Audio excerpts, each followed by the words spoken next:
your treat, right? The coffee you pay for. Do you mix it or do you not mix it? Are you a mixer or do you leave it layered? I wouldn't drink that at all. Me neither. Oh, for the love of God. And I know Clues won't, so I'm on my own. All right, forget it. Just a question. For the record, someone tipped me a $10 Starbucks card, so I used it. I don't know if I've ever had a coffee from Starbucks. Oh, Christ. I should have known. It's a girly drink, John. It's not a girly drink. Listen, I have and no mouse in the house. They're very tight shorts. Well, that doesn't make it better, but okay. That might be worse. Yeah, that might be worse. Question. What was I going to say? When it comes to drinks, I have the dietary palate of a 12-year-old. I want it sickeningly sweet. Like when we go out for drinks and the guy brings the scotch on the rocks and the drink with the umbrella and like the fruit and stuff. Yeah. I'm like, no. My wife gets the scotch. Yeah, that's my buddy Sean. We make fun of him because wherever we go, when I was working with UFC fighters back in like the 2011, 12, 13, we went out to see Chris Weidman fight, middleweight championship fight in Vegas. And we're with like 15 fighters. And we're all sitting around a table getting drinks. And I invited a couple of my buddies to come with us. My buddy Sean orders the most colorful drink. I'm like, dude, what are you doing? Like, could you just be a dude and order a beer or a bourbon just once? And he's like, no, man, I like these drinks. Listen, Kevin, you can come after my Gen X card for not knowing that Blues Brothers was a movie. Leave my good tasting drinks alone. Gen X has been drinking sweet stuff since Mad Dog 2020, so get off my back. Orange Jubilee. We've been sneaking sips of our mother's Kahlua and cream since we were 6. I was trying to think of Zimas and Bartles and James. Yeah. Hey, Doreen. Hey, Kevin. Hello, Lori. Hello, JTR, serial killer in the house. CEREAL, not the bad kind. Kristen, hello. Joni, hello. Old school's in the house. Kevin, already getting on my last nerve. I'll get even with you soon, my friend. Johnny, hello. Good to see you guys all. Welcome to another episode of the Three View Mirror. Your weekly dose of everything silliness, where 3 friends get together and talk about 70s, the 80s, the 90s, what it was like growing up Generation X, what was great about our pop culture, the movies, the music, the stuff we all did as kids. And it's not just 3 random topics that we'll talk about today. Chris Clues is our host today, and he's got 3 topics pertinent to the 70s, 80s, and 90s. But within those 3 topics, he has sewn together a story. Something that ties his 3 topics together, that it's up to us, Rochelle O'Black and me, and then our live studio audience to try to guess at the end of the show. Now, it may like want you to put your hand up and be that little Rochelle O'Black back in 8th grade, letting the world know how smart she was, saying, ooh, I'm Horseshack, pick me. But wait till the end of the show, and for the last 15 minutes, we will do a reveal, and we'll see what you all think the hidden connection is. My name is Gen X John Catrides, and I'm joined by 2 friends. We can start with Rochelle. Introduce yourself and say hi while I fix my camera. I am Rochelle O'Black, known as Gen X Show online, and that's about all I have to say today. I'm saving it up. I'm saving the good stuff today. Sounds good. That's about all I got to say about that. Oh, Kevin, the link is not Tom Petty today. I'm Chris Clues, better known as Chris Clues, author and speaker. I write and talk about the lessons for life and work that we can learn from the greatest decade, 80s pop culture. If you're curious, you can find me at chrisclues.com and my books anywhere you buy books. This is the 3 View Mirror.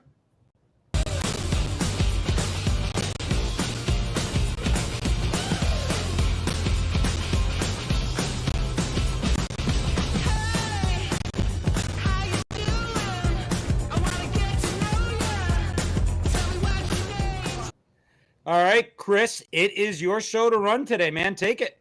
All right. So I have 3, I'm pretty sure, topics that everyone can get involved with and everyone can discuss. Because if you don't know one of these 3 topics, we're going to have to, you keep saying we're going to take our Gen X card. We're going to have to take your Gen X card.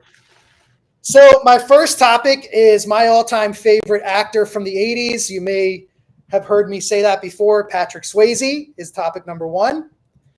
Topic number 2 is We Are the World. And that's also because I believe today, 39 years ago, there was I think 6,000 radio stations or something played it at the same time at the same, something like that today. I saw something about it. So Patrick Swayze, We Are the World. And the third one is those posters on your bedroom wall.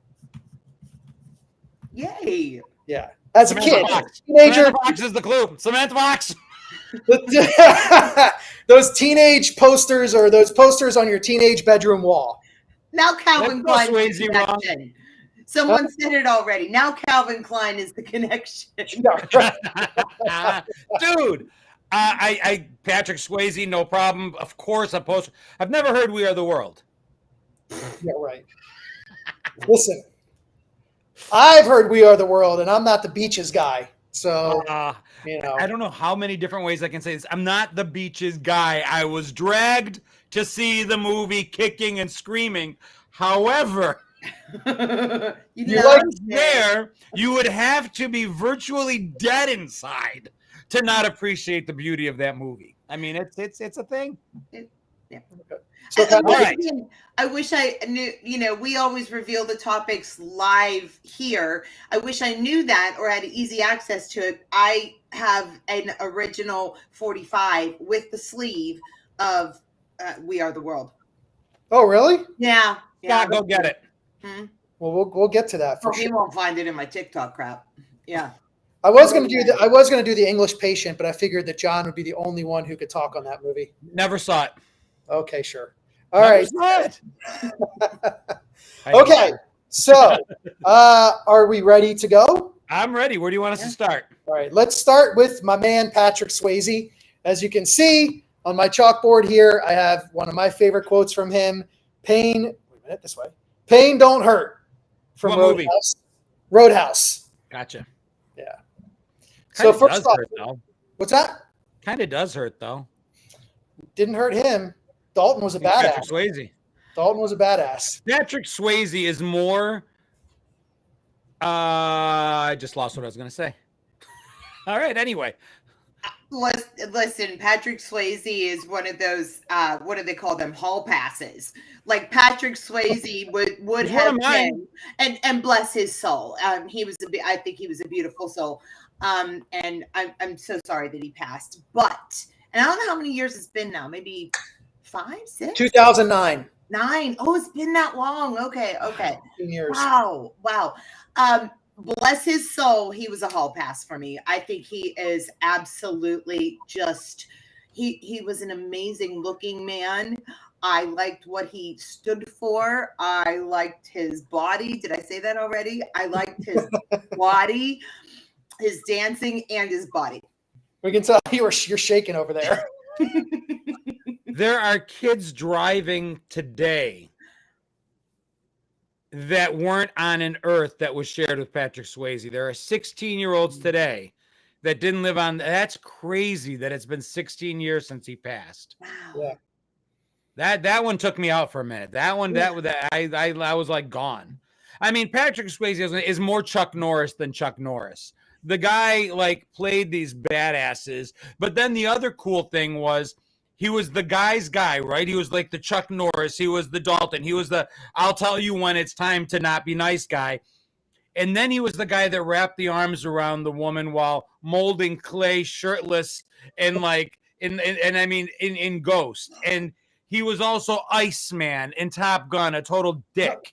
I mean, he wasn't. Val Kilmer. I don't know why I had that slip. Wow. I was trying to think of a dick movie. But why he could be all those things. He was both the guy's guy, I guess. So I'm trying, and Val Kilmer was the same way. I think that was what I was trying to say. But there were certain actors that both men and women both really appreciated. Yeah. And if the time came that your wife or your husband said, "Hey, let's go see a Patrick Swayze movie," you were all in. Mm-hmm. Both of you equally wanted to see it. Yeah. Fair? That's a great point. I mean, he is one of the very few actors or actresses that could do that. And then he played a drag queen in Tu Wong Fu. I mean, really well. Tu Wong Fu. Oh, I love that movie. And of course, I've talked about my rescue dog, my little pit bull over here who's sleeping on the couch, named Bodhi, Bodhi, after his character in Point Break.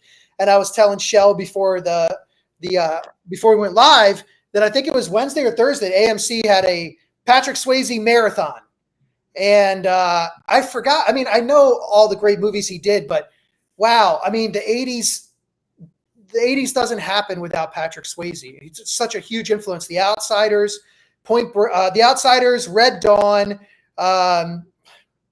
Dirty Dancing, Ghost. Dude, I know that you don't do the Dirty Dancing. Point Break was 91, but it feels 80s. So many great things about Dirty Dancing, though, that encapsulate the 80s. It had the great soundtrack. 2, as a matter of fact. 1 that was actual songs from Dirty Dancing. Dirty Dancing 2 almost performed just as well as a soundtrack, just songs inspired by the movie Dirty Dancing. It was a resurgence of those 50s, 60s songs. It was a great script. It was a great cast. Jerry Ohrbacher from Law and Order, and Jennifer Grey and Patrick Swayze coming right off of Red Dawn together. I mean, the movie had plot, it had comedy, it had drama, it had music, and they looked great. Good-looking people. Yeah. Do you know there's, and I, right before we went live here, I even asked, he said there was on AMC the Patrick Swayze day. I said, yeah, but did they show Dirty Dancing and did you watch it? And he said he wasn't looking for it. And no, he did not watch it. And I think we need to hold him down kicking and screaming and make him watch Dirty Dancing. No. You would appreciate it, Chris. You'll be able to promise me what I've been promised to watch that movie, and I still haven't watched it. You don't have to listen to the song. Turn it off before the song comes on. If your only problem is the song that you overheard at the end, guess what? That's the last 3 minutes of the movie. No, I know it's coming. It's not happening. Can we get some hate for Chris in the comments, please? Never watching Dirty Dancing, and I love Patrick Swayze.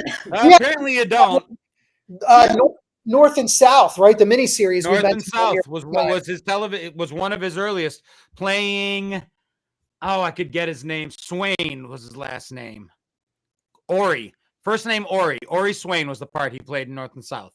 Wow. And Tequila brought up Next of Kin, which is actually a very underrated, very good Patrick Swayze movie. Jill said on here she read that Patrick Swayze and Jennifer Grey didn't get along on the screen, and that was actually true. Some of the scenes where he's twirling her around and he looks off and he gets annoyed, those were actual real reactions from him, and they decided to leave it in the cut. He was absolutely annoyed at the fact that she couldn't dance the way that he could, and but they left him in there. Yeah, yes, it does actually. It does make sense because I would much rather remember Patrick Swayze for Bodhi in Point Break, for Dalton in Roadhouse, for was he Jed in Red Dawn. Like, that's my Patrick Swayze. Dude, and so was the guy in Ghost, and so was the guy in Dirty Dancing, and that's the whole point of him. He was also Playgirl Bunny. He was an actor. He was a professional dancer. Yeah. The guy was tough, and he was sweet, and he was funny, and he was kind, and I'm sure he was a jerk at moments, but the man walked into death with his head held high, was strong till the very end, was public, talked about it. Dude, there's nothing that I couldn't stand Point Break, mostly because Keanu Reeves ruined it for me. His surfer boy FBI agent just irked me from beginning to end, but I like Patrick Swayze in it. Like, the surfer boy FBI thing was just friggin' annoying as hell. But I would never not watch a movie. I even saw Tu Wong Fu. Patrick Swayze's in it. I can say I've seen every movie the guy was in. Someone said, Record Hound said, movie challenge. Chris watches Dirty Dancing. John watches Blues Brothers. And I will watch The Princess Bride. Because I've never seen The Princess Bride. If I've held out this long in my life, I'm holding out for something bigger. I was just talking, Kristen mentioned the challenge. The Chippendale dance with Chris Farley. It was fantastic. Yeah. I mean, I will add every time Farley hated that skit. Oh, I'm sure he did. Hated that skit. It got him. But I mean, when you realize that and you see that skit again, it does two things. It elevates Chris Farley as a performer in your mind, and it also makes you realize that these are people at the end of the day too. It's like he just hated using his body in that way to be made fun of. And I get it when I look back at it now, but since I read that, I'm like, I don't like that skit as much. I still like it. But Wow. and I love Farley too. But I will say this, there's a great documentary. It may just be called Swayze. Somebody might know it, but if you haven't seen it, it came out a few years ago. And actually, they interview all these people that worked with him. Demi Moore and Jennifer Grey and all of his co-stars that they could get a hold of course. And Jennifer Grey said they actually did make amends. She talks about that, about how they just were in a different place at that time. I think it started with Red Dawn. They really did not get along on Red Dawn. It did. Yes. And listen, I think you nailed it, John, when you said, like, if a Patrick Swayze movie came out, there's a guy who never saw The Princess Bride. Oh, that's right. You just said that, did you? That is inconceivable. Yeah. Good. That's at the level of Dirty Dancing, please. That is. And it was at the level of John's Fast Times at Ridge Mountain High until he finally saw it. Hey, I saw it, and I will say, you guys are not. I always had seen Fast Times. I'd seen it from the middle to the end, seen it from the beginning to the middle. I'd seen pieces. I just never sat through it beginning to end cohesively until recently. What shirt are you wearing, my friend? Me? Yeah. Oh, it's 16 Candles. Okay. Never saw that either. Oh, come on, dude. That's a chick flick. I'm not going to see that one. Oh, yeah. Beaches is super masculine. Again, dragged to Beaches. The church at the end. The church. No one's dragging me to 16 Candles. If they did, I guess I'd have to watch it. But on my own, not happening. Plus, Molly Ringwald snubbed me at MegaCon. I went to say hi. I was talking to Anthony Michael Hall, and she walked right by, nose up in the air, even though we're like, oh, Molly, he said, you got to come here and take a look at this. Because I was showing him the remake we did for AARP of the Breakfast Club scene, and she wouldn't even pause for a minute. She kept going. So really? No 16 Candles. I said, no. Well, with Patrick Swayze, too, somebody mentioned that, he grew up dancing. Well, he also was a really great Division I scholarship football player and blew his knee out. And that's when he started doing dancing a little bit more. And that I do know this about the last scene in Dirty Dancing, because they talked about it in the documentary, where they did that like 30 times, that jump, and his knee was killing him. And he told the directors, like, I can only do this one more time. And the last time he did it was the one they used. It was actually the perfect one to do. But generated so much respect from everybody on the crew, because he just pushed through it with that knee that had been banged up since he was in high school. And then he had a really low draft number for Vietnam and ended up obviously not getting drafted, but partially, I think, because of his knee injury, because his number was in a place where he should have been drafted in 1970. Wow.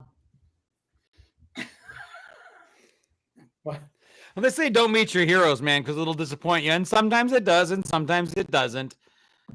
But what's funny is, as she kept walking, at first I'm like, maybe she didn't hear us. But then I saw Anthony Michael Hall just do one of these.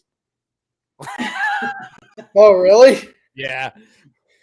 Yeah, maybe she takes herself too seriously. I don't know. Could have been a bad day. Let's leave it there. But I'm boycotting 16 Candles until she apologizes. If you're watching, Molly, take my apology whenever you're ready. Was Ali Sheedy there? She was. Okay. I just watched, for the first time in a while, watched War Games again.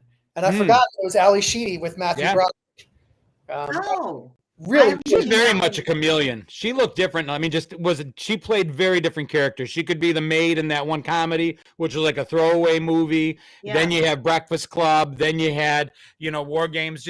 I can see very easily how you might not recognize her from movie to movie, because she changed a bit. Yeah. She was super Joni young. B says we need to yank some Gen X cards. Here's the deal. We talk about this, and I think it's always worth bringing back. That is evidence of how awesome the pop culture was in the 80s specifically. Yeah. There was so much being thrown at us that nobody could see anything. If you talk to a Gen Xer and just go down the list, starting with Breakfast Club, Fast Times, Dirty, whatever you want, put out a huge list of what you think everybody should happen to see. And I'll guarantee you no one's seen it all. Even those of us that kind of do this for a living now, there was just so much coming at us that you made choices. I'll see this and I'll watch that later. But later didn't mean catch it on YouTube. It didn't exist. it meant that I missed it. Now maybe I'll see it if my parents bring for cable at some point, but HBO didn't show everything. Showtime didn't show everything. It was an era of if you missed it, sometimes you actually missed it. Yeah. Yeah, and to go backwards and watch it so many years later, it just doesn't happen. And it's not the same. It's still worth doing in a lot of cases, unless Molly snubs you, but it's not the same.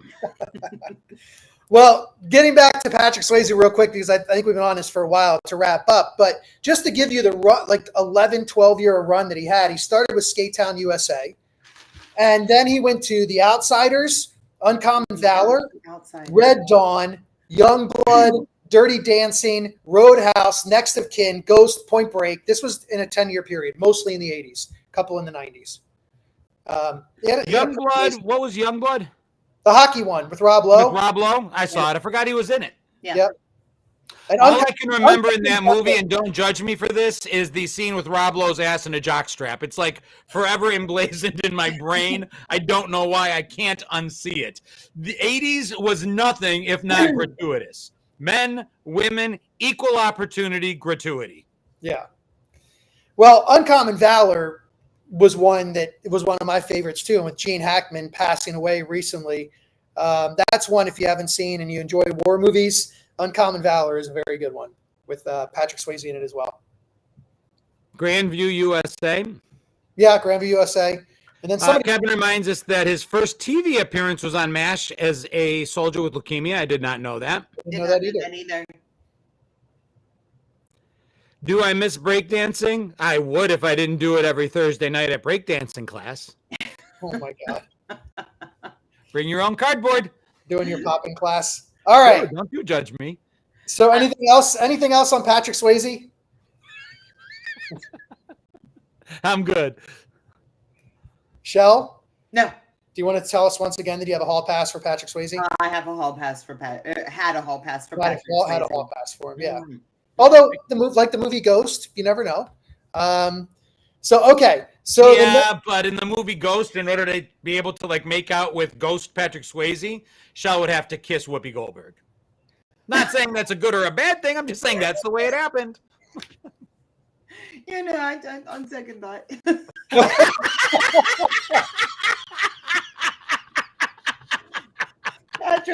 Patrick, wherever you are. I love him, but no. Yep. Okay, so we talked Patrick Swayze. Now we're going to shift gears and we're going to talk about We Are the World. 1985 is 1986, I think, if I'm correct. 85 or 80, I think it's 86. I want to say 85, but it could have been 86. Oh, no, I think it was 85. I think you're right. 1985, yeah. The 1986 thing was something that somebody posted today about how thousands of radio stations played it at the exact same time on this day in 1986. But it came out in 1985, and yes, hopefully everybody is familiar with We Are the World and all of the amazing artists that were part of it. Some that were front solos in front, others that just contributed to the chorus, which I think is an incredible. That's an incredible. That's what I'm looking for. It's pretty incredible that they were actually able to get all of these very famous, successful singers in one room, and they were willing to not all be front and center, and not all have a solo as long as the other one. Like they didn't have in their contract. Well, everybody gets a 7-second solo. That they were able to appreciate that some people needed to be out front more than others and accept that. That's like swallowing their ego. And I don't think that was probably easy to do. If you see the documentary that came out fairly recently on it, you'll see that some of them checked their egos at the door and some of them didn't. There was a little friction. People promised solos that didn't get them, that walked. They brought in, I can't remember who it was, in order to try to bring Prince in because they couldn't get Prince. They brought someone in because she kind of promised that she'd be able to get him in. They never actually gave her a solo because Prince never showed. I mean, so there was some behind the scenes drama, but I think it's unavoidable. When you have the level of talent there, it's amazing there was only that little friction. Mm-hmm. There could have been so much more. But to your point, it worked. Yeah. I can still sing the song in my head, but I don't recall. I recall at the time, I remember watching the music video, of course, on MTV.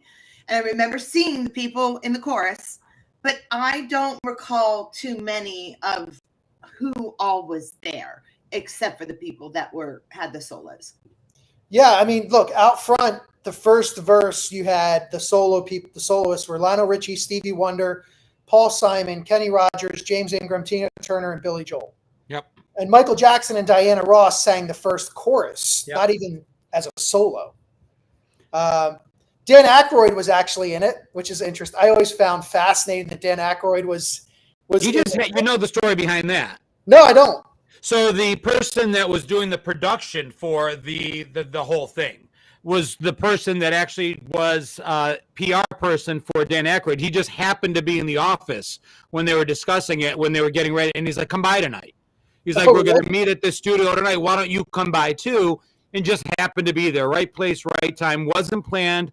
He was never somebody who received an invite months, ahead of time. Just kind of happened. When I did my Star Wars, I came across that little tidbit when I did my Star Wars episode, 2 weeks ago. I actually did know that. Oh, that's right.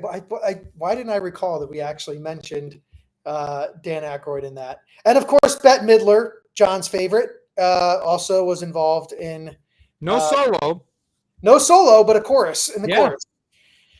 Yeah.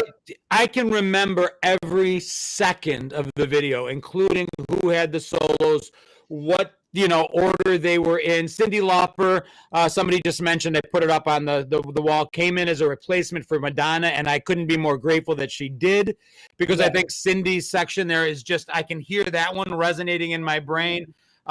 She actually had a funny moment during it where she was really upset because every time she went to do her solo, there would be this strange sound in the background, and she got really irritated and was like yelling into the studio, "Guys, fix this. I don't know what it is." And then she finally figured out as she was doing the whoa, whoa, whoa, it was all the stupid jewelry she was wearing, clanking. She was doing it to herself. Oh, really? Yeah. So they're like, "It's not us, it's you." Well, just to read you, like, there's about 15 of them. The soloists in it. So Lionel Richie, Stevie Wonder, Paul Simon, Kenny Rogers, James Ingram, Tina Turner, Billy Joel, Michael Jackson, Diana Ross, I can never say her name, Dionne Warwick, Willie Nelson, Al Jarreau, Bruce Springsteen, Kenny Loggins, Steve Perry, Daryl Hall, Huey Lewis, Cyndi Lauper, Kim Carnes, Bob Dylan, Ray Charles.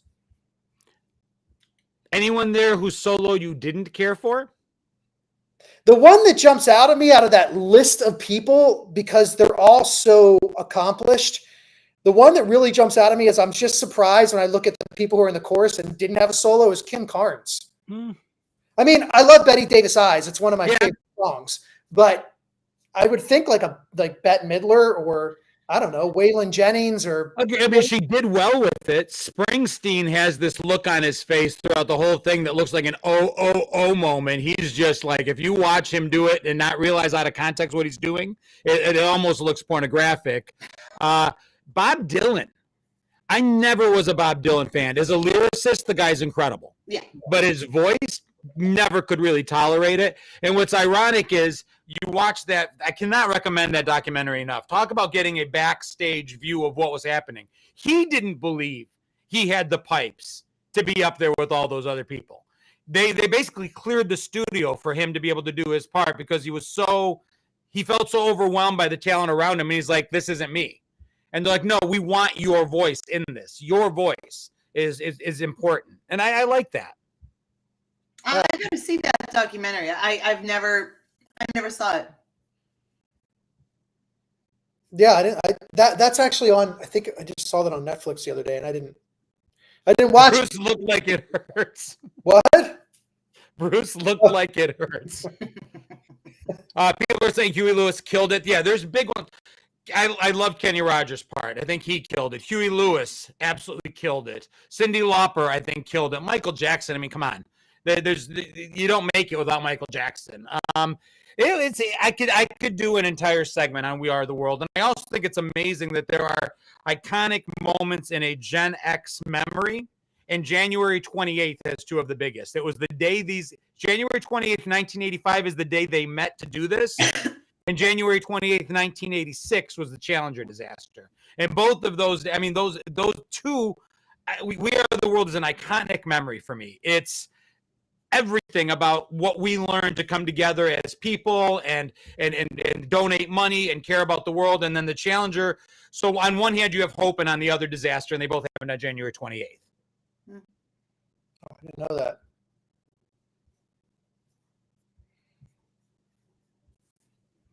A lot of great comments.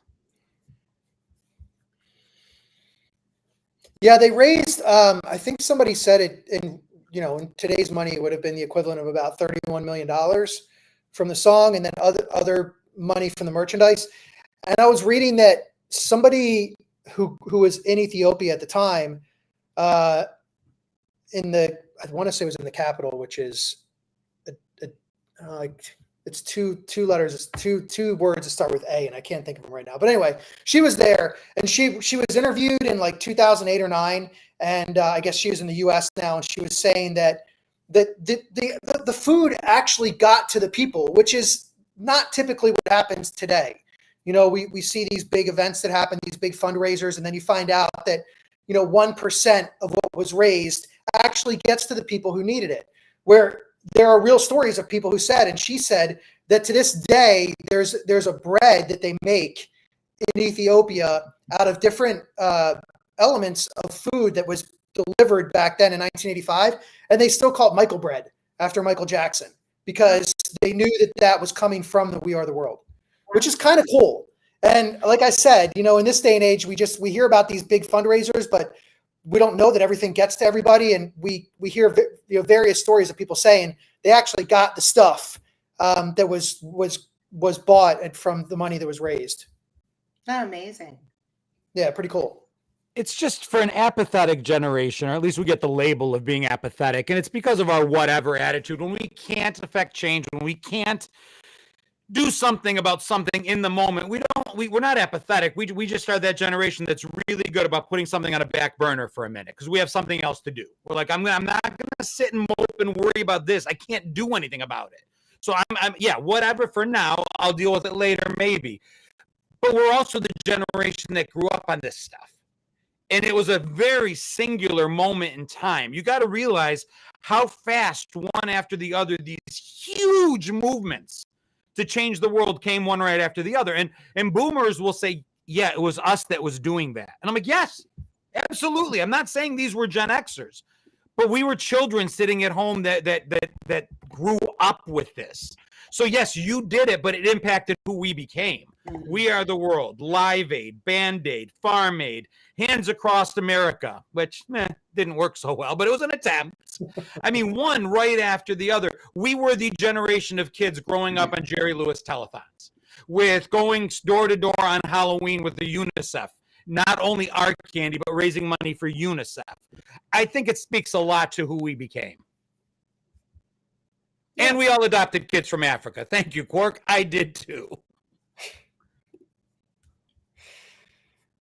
Yeah, and I think also, people, again, when people did things, you talked about a few of them, they actually put their money where their mouth was. It wasn't just a tweet like today, this or that. It's more, there was more action that was involved, I guess. That's, Quincy Jones said, we're going to do this, and he made it happen with all of these musicians.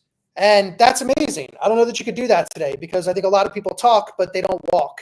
They talk the talk, but they don't walk the walk. And I think that was what we saw in the 80s with so many of these concerts that popped up. Yeah, I never went to one. Any of the benefit concerts. I think we were too young. I mean, I was definitely too young. 15, and it wasn't. My parents wouldn't take me, and at 15, they were nowhere near where we lived, so that I could make the trip. But I did buy the albums. I bought "We Are the World" with my money that I used from my after-school job. So, I mean, we walked the walk in terms of we were a generation of children with our own money. We had jobs very early, and we supported things with that money. Yeah. And then you also, we haven't even talked about it. I mean, it's not We Are the World, but along these lines of these big benefit concerts that were happening, I mean, my God, Live Aid and Freddie Mercury delivering quite possibly the greatest live performance in the history of music. I definitely love to have that debate with somebody at some point, but my God, if you watch that, the chills that you get when he has 100 and whatever it was, 20,000 people in the palm of his hand doing exactly what he wanted them to do. It's amazing. He is an amazing, what an amazing musician. Didn't appreciate him then. I didn't listen to Queen. It just wasn't on my radar. I love it. As an adult now, I am in amazement. I wonder at his talent. Yeah. But that definitely came to me later. Yeah. Seeing that Radio Gaga performance at like, I mean, like you said, Chris, literally, he was the conductor, and instead of conducting an orchestra, he was conducting the crowd. Yeah, incredible. And again, that goes back to the decade that we grew up in. And I think, when talking about We Are the World, did it have a lasting effect? I don't know. I mean, in that moment, it changed some people's lives. Do you wish it had a longer effect? Of course. But you see people taking action in the 80s, and I'm sure there was grifting going on here and there, and I'm sure there was all kinds of weird things behind the scenes. But I would wonder if somebody did something like that today, would the money, would the food, would all the things that are supposed to get to those people actually get there? And in the 80s, we saw it in real time, and it happened. And so, we should be proud of that as a generation. Yes, maybe the boomers were doing it, but as Gen X, we were the ones consuming it and saying we want more of this. So I think it was a pretty awesome time. I think We Are the World's a pretty awesome event. We were taught a lot of that, from the Sally Struthers commercials. I think somebody asked here about the adopting a kid, from Africa. The Sally Struthers commercials, we were taught from a very young age to take care of people around you, to that there are others in this world. And I mean, I hate to say it, but our parents, they're starving kids, clean your dinner, the boomers saying that. But then we actually were taught that from in those other ways too, with We Are the World, with Live Aid, with Sally Struthers. Every time you bring up the Sally Struthers commercial as a point of reference for empathy and caring, all I keep thinking of is radio correspondence. Demographic. I mean, the one where she's actually just talking about that school the correspondence school. That's the one I remember with her. So every time you mention it, I'm like, what does that have to do with anything? And then I realize, oh, no, that's right. She did the other commercials too. Yeah. And actually, I just take it off topic real quick. Kevin mentioned, and I agree that I think that the Highlander album was Queen's best album, A Kind of Magic. If you haven't heard it, you can obviously find it. Really, really awesome. The movie Highlander is one of my favorites. And unfortunately, they are remaking it as well. That'll be coming out next year as a remake. I really hope that they don't ruin the entire thing, but I have a feeling they will. And Kind of Magic was pretty awesome. So, but back to We Are the World. Anything else you want to talk about on We Are the World? JTR said South Park making fun of Sally Struthers and the Ethiopians. And all I can think of, the first thing that pops into my mind is Sam Kinison. And what do they call this? Sand. Do you remember that little bit that he did way back when? Yes, I do. Oh my Lord, that would not fly today, I'm telling you. But at the time it was hilarious. Sam Kinison wouldn't fly today. No. But at the time it was funny. Or we laughed, I should say. Yes, we did. But yeah, Sam Kinison was a moment in time. You and I are talking about that too. Yeah, and Andrew Dice. All pop culture is reflective of the moment, not 40 years later's moment. So we have Patrick Swayze, we have We Are the World, and now we're going to wrap up with our favorite bedroom wall posters from our teenage years. And this one came to me because actually I saw a post by John a few days ago where he mentioned Leif Garrett. And I remember my sister, we'll talk about my posters. They were not Leif Garrett, but I do remember my sister having Leif Garrett from like a Teen Beat or Tiger Beat magazine or something on her wall, amongst others. But I'd love to know, just because it felt like it was the decade of posters on your wall. or you were cutting out pictures from Sports Illustrated if you know if it was a particular sport that you liked, or the swimsuit edition. Oh, I was going to say you weren't cutting out from the sports editions. Don't even bother going there. We all know what you were doing. I have a picture, actually, I should post it, of me when I was like 16 or 17, getting ready for junior prom, and it's all of my posters on the background. And it's Samantha Fox. It's some girl in a bikini washing a Porsche. And then there was Heather Thomas. There was Heather Locklear. Alyssa Milano, and then my first crush was Christy McNichol. I don't know why, but that was my first crush. Mine too. Yeah, really? That's so interesting. And then I had like cutouts from surfer magazines and skateboard magazines on my wall as well. Ricky Steamboat.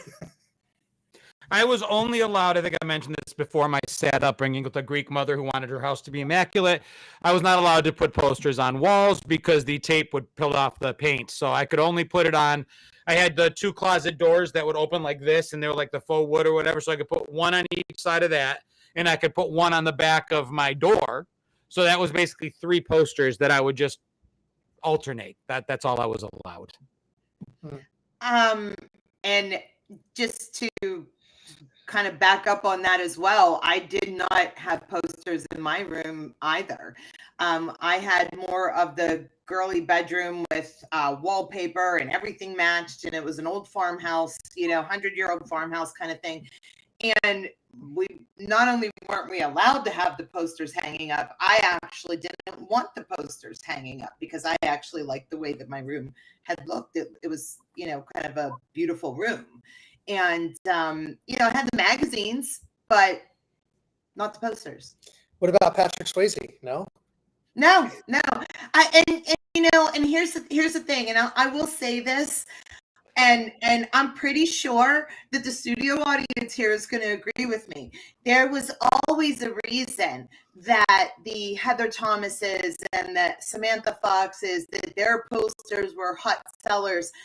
There's a reason that Playboy made it and Playgirl wasn't so popular. Do you know what I'm saying?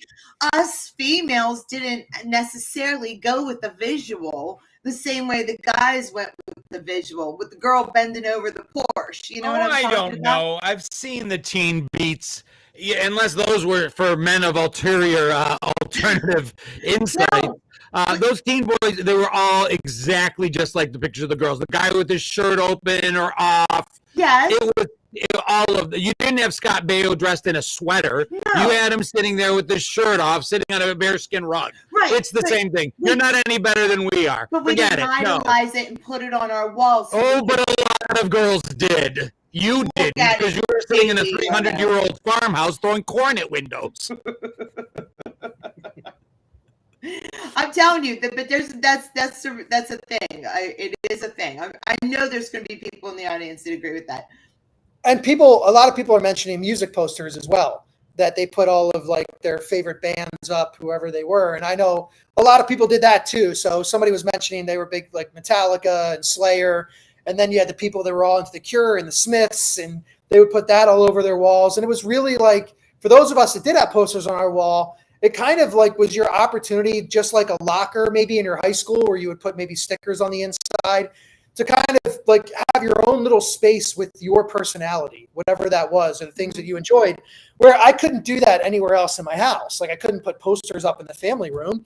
I couldn't, put things that were mine, but in my room, in my space, I could put the things that I enjoyed, or my personality could come through in the posters that I had, or the things I had on my walls that changed and shifted from 11 to 18 considerably, especially Samantha Fox, as John mentioned, that famous Samantha Fox poster. There you go, Shell. Oh, yeah. Oh, really? There's a visual you like just fine. I could deal with that one. I do remember I was young. I don't know how I saw it, but I do remember a Burt Reynolds centerfold in the middle on of a bearskin rug. Yeah, in the middle of a Playgirl magazine. That was iconic. That was Cosmo used to do male centerfold. That was a Cosmo centerfold. Was it a Cosmo? Okay, Yeah. because I do remember something like that. You know, Please don't ask me how I know that. I don't know how I know stuff. that. That was going to be my question. I don't know. We saw it. We liked it. We The just amount of didn't. things that I've committed to memory for the sake of making content. And then also, you know, beyond just the posters and the cutouts of the magazines, I do remember like winning a Def Leppard mirror at like the local carnival by like hitting 3 balloons with darts. And I got that like really, I don't know, it was like super shiny Def Leppard mirror that I put up on my wall as well. So again, like it was really reflective of the things that were important to you at that time or the things that you thought were cool or made you look cool. So if a friend came over, they're like, oh man, that's the coolest poster, or that poster is hot, or this or whatever. Like that was just, I don't know, for me and my friends, that was kind of how we, you know, we defined our personality. So here's a question. I'm watching, and I think it was maybe Luna. Somebody mentioned that they had like, oh yeah, it was Luna. I had Cyndi Lauper, Joan Jett, the B-52s, Madonna, and Debbie Gibson. So girls would have pictures of other girls on their walls. Mm-hmm. If the guys, as much as I liked Van Halen, I didn't have a poster of David Lee Roth on my wall. Maybe something like Metallica or something really hard edge would work. You could get away with Metallica on your wall if you were a guy that was a Metallica fan, but there's no way in hell you could have got away with a George Michael poster or a Culture Club poster on a wall if you were fans of them. We were far more discerning and judged by what we put up on our walls. You girls could really almost put up anything. Us guys, better or worse, maybe I'm wrong, I don't know. We really couldn't. You mean you didn't have Wham! Wake Me Up Before You Go on your wall in black That light? was on the inside of the closet. Okay. Yeah. That was in the closet. In the closet. No, there was and I remember being at people's houses where they had posters up and seeing them. And I remember boys' rooms with posters up, specifically when the posters had a black edge to them because they were maybe a metalhead and they loved all, you know, and the posters were dark. They had a lot of the band posters up. You could get away with an Eddie Van Halen, but again, that's dark and tough, and that's okay. Yeah. But Boy George, no. Kenny Rogers, no. No. Well, Wire had mentioned the Bruce Lee with nunchucks. That one was a great poster too. And I think I had like cutouts from Sports Illustrated of like my favorite athletes. Like I had Michael Jordan, I had Cal Ripken on my wall as well because I was a Baltimore kid. So I had those types of I had athletes on there. And I'm trying to think, like, pretty sure I had some bands. I mean, my walls were covered. If I can find that picture, I'm sure I can pull it up. I'll put it up soon because it has, like, pretty much every one of the posters you would get from Spencer's Gifts. That were in the back when you're flipping through those posters trying to find the one you want. Yeah. And somebody mentioned movie tickets, so showing the site. That was something you kept forever. Yeah. If you had a pegboard in your room, that's where those would go. Yeah. Yeah. And I talked about this before too. There's a distinctive clacking sound when you were clacking through every one of those posters. I can distinctly still hear that in my mind. And up until not that long ago, because I don't recall seeing one in maybe the last 10, 15 years, but Walmart even had a poster section. Sure. Up until, I don't know when they disappeared. 2 poster sections that I would stop by every time I was in the mall. One would be Spencer's Gifts, and one would be the record store. Both of them would have those clack, clack, clack things that you'd go through and look. Yeah. And no, I didn't have a Lionel Richie poster. Again, I could only have 3 that would show and 2 on the inside. And we just said, you know, Wham already took up one of the spaces. Lori said she had an NKOTB poster, which I'd imagine was on a lot of walls. The New Kids on the Block. Yeah. So, I mean, I don't know. For me, it's just fun to look back and think about. I don't have kids, so I can't speak to like what their rooms look like today. But I do know that was such a huge part of the 80s, you know, dressing up those walls if you were allowed to. And if you didn't grow up in a farmhouse, putting the posters on the wall of your bedroom, or like I said, cutouts from magazines, whatever. That was kind of how we showed who we were. And if I was going to say, and if I may, you still have, I think, that poster spirit, because I'm sitting here looking behind you, and you still have John's. I feel like John's is set up as a backdrop, but I feel like yours behind you, your skateboards there behind you, they're your Posters. and maybe I see a poster there Super too. bad I feel poster like those are your right there. personality, and they are you. And I really, that's who we were then, and that's who you are now. And I just think I like that. I will say, and you kind of, when I got my first apartment, it was decorated almost exclusively with posters. It'd be movie posters of iconic movies I'd seen. If I was single, not married, I don't decorate my house. My wife decorates my house. I get my little studio. I get this maybe 150 square foot of my house that's mine to do it. And even then, she'll still come in and take things down. So, but if I was single, never married, I promise you I'd still decorate the way I did as a 21-year-old. And I would frame my posters. I had framed movie posters. That's up until I got married. In every apartment I'd ever had, that was the way I decorated, because that was what made sense to me. Somebody mentioned that I had this poster too. A said I had the Lamborghini poster from the Scholastic Book Fair on my wall, and I had that one as well. I remember going to the Scholastic Book Fair and getting that poster. And that's pretty awesome. I mean, that's again why I wanted to talk about this, and it didn't have to be the posters. It could have been the cutouts from Teen Beat and Tiger Beat. I mean, again, my sister, I remember she had Leif Garrett, she had Ralph Macchio, she had Matt Dillon, Patrick Swayze, I mean, she had all those dudes, and she was younger than me, but she just like the Teen Beat and Tiger Beat and all that was what she got delivered in the mailbox every single month. And she would cut them all out and put them on the wall. She'd make collages. I think that was the difference with girls. Girls would make these collages out of all these different people or things or whatever. And the guys would just slap a big poster on the wall and say, that's what I want. Yeah. We had scrapbooks. We would make scrapbooks of things. That was a big thing for girls. Those magnetic pages that used to be for photos, and they had sticky behind them. You could lift it up and put something in. That's where we stuck our concert tickets. That's where we stuck our movie stubs. That's where we stuck little trinkets that someone gave us or something we got from the Scholastic Book Fair, stickers, cutouts from the Teen Beat. That's how we did it. I think not all of us, but that's how I did it.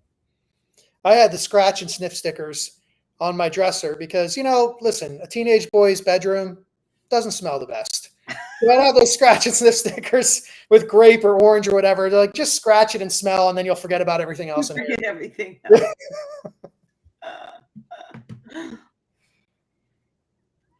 And somebody else mentioned the posters that came in the record albums as well. Mm-hmm. They would tuck a poster in there with those record album, or the CDs not so much, but definitely the albums, record albums. I think my biggest flex was dating a girl who worked at a Blockbuster Video, and whenever they would swap out the posters, that's where I'd get my movie posters for free. Yeah, that's cool. That's actually a good flex. Too bad you didn't keep them. I got married. That's what I'm saying. Like, a lot of those would probably be worth a decent penny today. Let's just say it wasn't my choice whether I kept them or not. Yeah, I can almost assure you, if I lived with a girl or I was married, my McLovin Superbad poster over there would not be in the living room. Probably no, it wouldn't. I'm glad you realized that. My skateboard decks would still be there. Yeah, that's staying forever. That's never going away. So you're telling me you're never getting married? I'm never getting married. Because I promise you they wouldn't be there either. That's a deal breaker. If the skateboard you get a spot, and you'd find that spot being moved further and further and further back and towards the garage. Those skateboard decks are a deal breaker. They're staying right there. Deal breaker. Enjoy your solitude, my friend. I was just going to say. I guess the wedding invitation's not coming in the mail. All right. Nope, no time soon. They're staying right there. And my Don't You Forget About Me above the TV with Bender doing this, that's staying right there. Sure, I'm sure it is.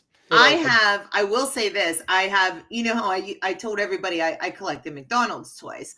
Downstairs in my basement, it's one that I haven't gotten rid of yet. I have an original set in mint condition of 4 rolled up McDonald's original ET posters. Oh. Yeah. Really? Yeah. Yeah. Yeah, they're Hopefully probably they're, worth something. hopefully they're worth more than the Atari game. Totally Yeah, unrelated. yeah. Totally unrelated, but a fact I just came across for a video I'm going to make. When was the last time Ronald McDonald was featured in a McDonald's advertisement?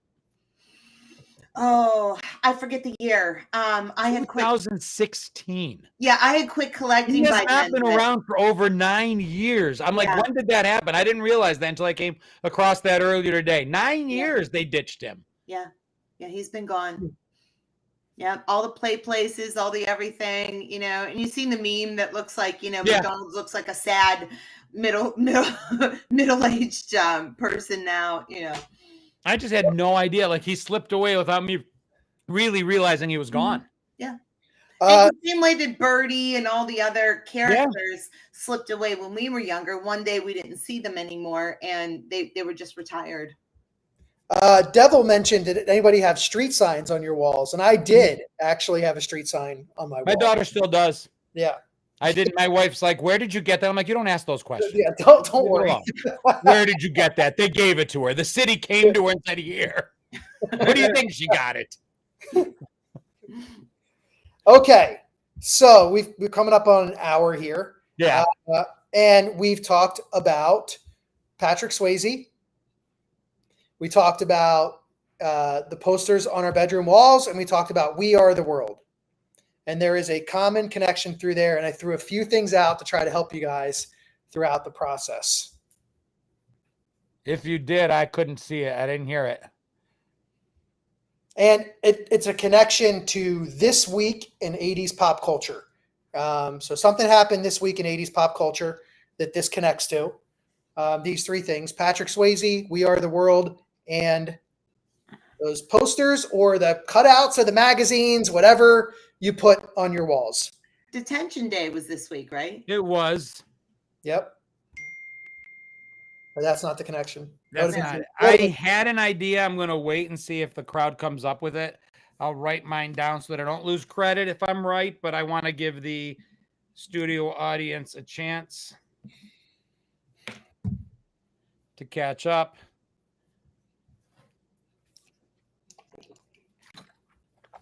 I think maybe I might have had to have known too many of the people, unless it was one of the leads, too many of the people in the We Are the World. I don't know. I'm feeling like there's somebody famous that I'm just not.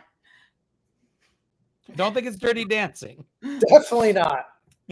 Although that's come up twice, 3 times. For the love of God, if we keep saying Dirty Dancing, I'm going to drink more bourbon tonight. She's like the wind. I like that one. When Patrick was singing. Yeah. Wolverines. That's not the Wolverines. So I could connect twice. I'm not seeing what I came up with. Sam Elliott's mustache. That's what my kids call them, mustaches. Not Red Dawn. So I mentioned a bunch of people towards the end when I was talking about my sister's wall and the different people that she had on it. I can't see what that says. That's it. You got it. It's the outside. I'm like, well, I'm right. Doctor got it also. DR got it also, or Doctor got it also. Yes, The Outsiders. So the connection, obviously Patrick Swayze, main character of The Outsiders. Stevie Wonder sang the song Stay Gold for the movie The Outsiders. He was also in We Are the World. I kept mentioning his name as a soloist.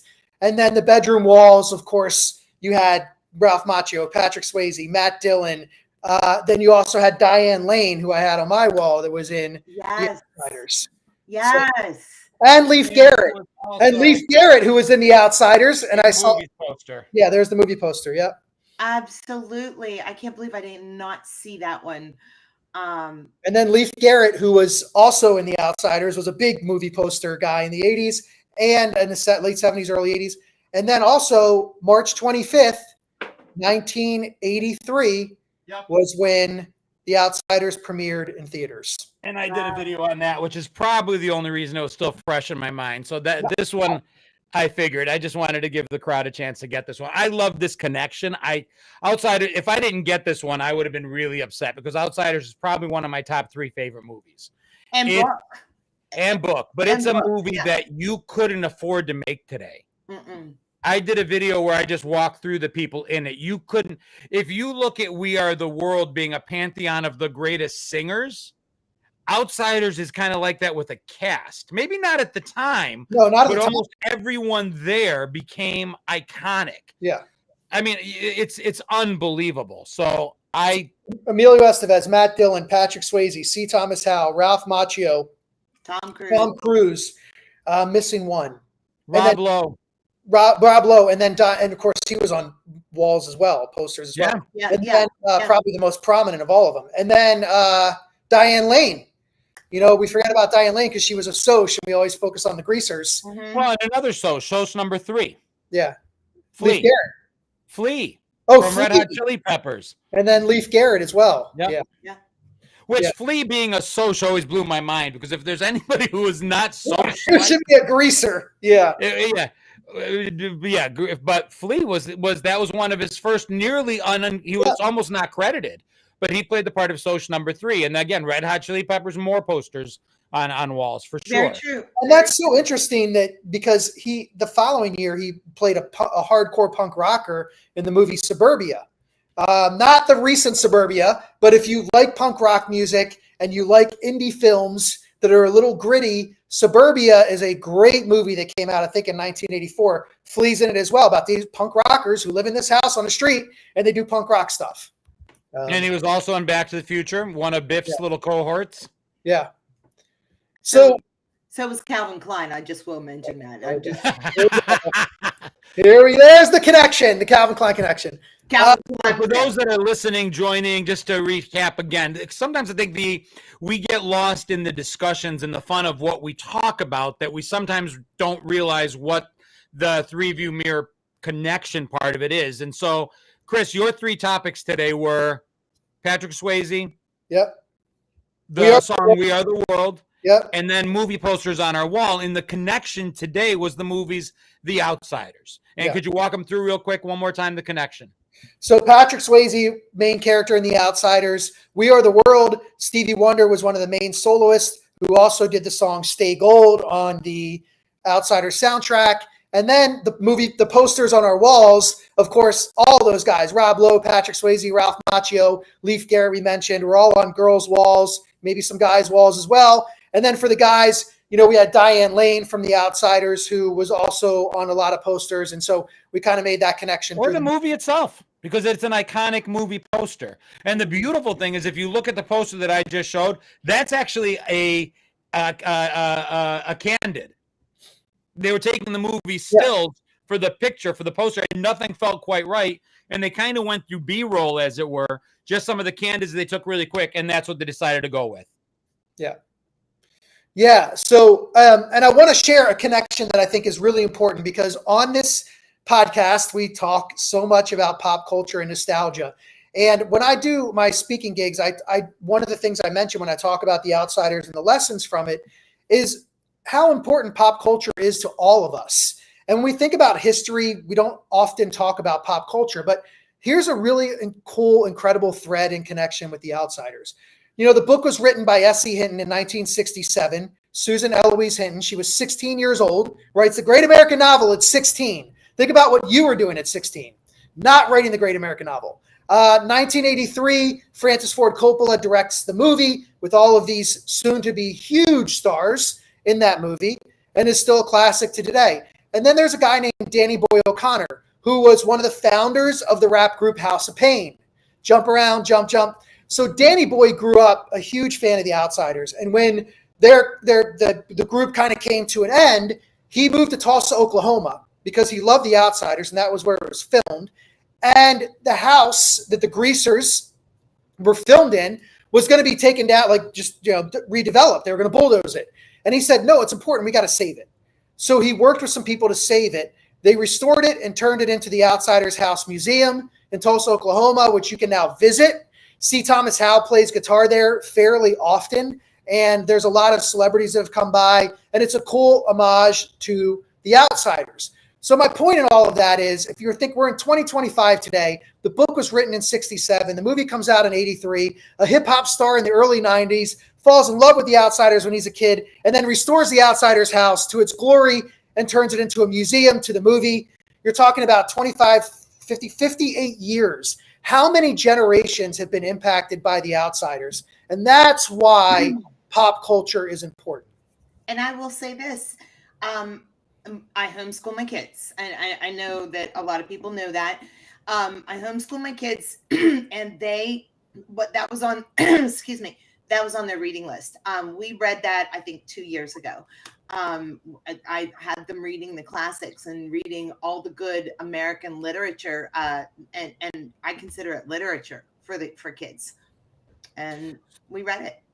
And if anybody's wondering who S.C. Hinton was, if you can't see her during the movie, she actually plays the nurse in the movie The Outsider. So at the end, when they're in the hospital scenes, the nurse walks in. That's S.C. Hinton.